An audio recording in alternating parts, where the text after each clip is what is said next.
Well, the White House is trying to curb confusion over President Trump's order to freeze federal grant spending. The move sparked fear and outrage among Americans on both sides. So what does this all mean for you?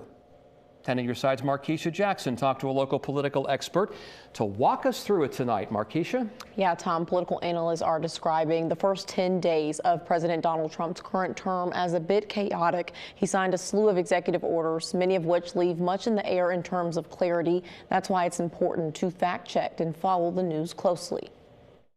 Nothing is set in stone the second it comes out. And a lot of information has come from President Trump's administration. Perhaps what has sparked the most conversation, a proposed federal funding freeze. So when we look at what Donald Trump's been doing over the last week and a half, it's not just executive orders, right? These are executive actions, right? So what yesterday's action was a memorandum. The memo sent out by the Office of Management and Budget Tuesday was to put a halt or freeze on all federal aid. In doing so, obviously, it created a bit of chaos, to say the least, because federal funding goes to so many things at the federal level, all the way down to our states, localities, nonprofits, and this memorandum had very little guidance attached to it. That lack of guidance led to it being rescinded today, but confusion brewed again when Trump's press secretary made this post on X, essentially saying the order has not been rescinded. Right, so it's not a complete pause of federal aid.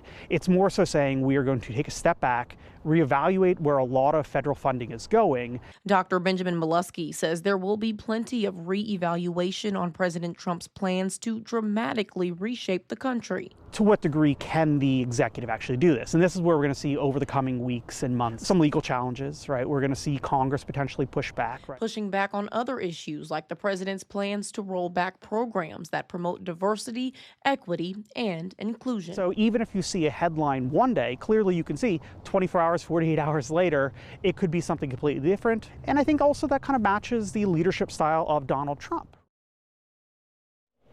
Virginia Congressman Bobby Scott, who is a member of the House Budget Committee, is scheduled to be in Newport News tomorrow to discuss more on this federal funding freeze. For more information, head over to wavy.com. Markeisha Jackson, 10 on your side.